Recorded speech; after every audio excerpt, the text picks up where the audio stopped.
अध्यक्ष महोदय, गेल्या काही काळात महाराष्ट्रात मुलींना दिलं ना आपण, तुम्ही सांगितलं बेकारना दिलं आपण महिलांना, असं महाराष्ट्रात आणि विशेष करून माझ्या संगमनेर मतदारसंघामध्ये नंतर मांडा अंमली पदार्थाच्या तस्करीचे प्रकार धडाधड समोर येत आहे। या रॅकेटमध्ये अतिशय घातक म्हणून ओळखल्या जाणाऱ्या एमडी ड्रग्सचा समावेश झाल्याने चिंतेचे वातावरण निर्माण झाले आहे। गेल्या काही वर्षापासून संगमनेरमध्ये अवैध धंद्यांना राजकीय राज्याश्रय मिळत होता, परंतु आताच्या कालावधीमध्ये आपल्या गृह विभागाच्या पोलीस खात्याच्या वतीने एमडी ड्रग्स वर कारवाई सुरू झाल्यात, गांजाच्या कारवाई सुरू झाल्यात। त्यामुळे अध्यक्ष महोदय, माझा एक प्रश्न असा आहे, या ज्या ड्रग्ज माफिया आहेत, आपण बसा प्लीज, या ड्रग्ज माफियांवरती मोक्का किंवा एमपी PMLA अंतर्गत कठोर कारवाई करणार का? जिल्हा स्तरावर तसेच तालुका स्तरावर ड्रग्ज विरोधी टास्क फोर्स स्थापन करण्यास का? नार्कोटिक्स कायदा या व्यवसायातील आर्थिक उलाढालीमुळे अर्थ मंत्रालयाच्या अखत्यारीत हा विषय येतो। तरी माझी आपल्याला विनंती राहील सरकारला, केंद्रीय अर्थमंत्री यांना एमडी ड्रग्सवर आणखी कठोर कारवाई प्रतिबंध लावण्याबाबत आपण विनंती करणार आहेत का?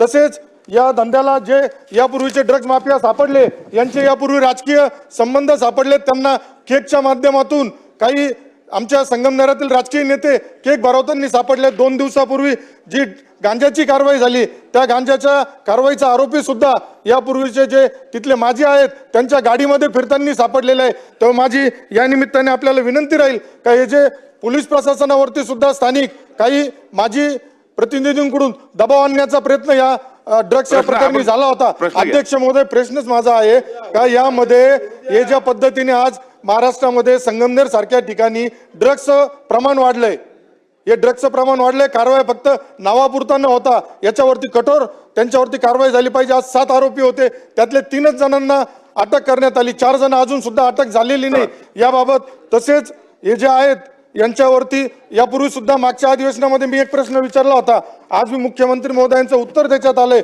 परंतु अतिशय मला सांगायला दुःख होतंय का पोलिसांचे वरिष्ठ अधिकारी प्रशासनाची दिशाभूल करण्याचं काम करत असतात। यापूर्वी सुद्धा मी प्रश्न केला होता, कत्तलखान्यांवरती जे आरोपी आहेत त्यांच्यावर प्रश्नच साहेब, प्रश्न विचारा पॉइंटेड।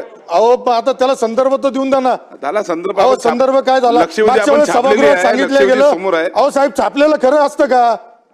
छापलेलं खरं असतं का? मागच्या वेळेस सांगितलं गेलं MPD अंतर्गत याच्यावर कारवाई झाली, अतिशय खोटं उत्तर त्यावेळेस दिलं गेलं होतं।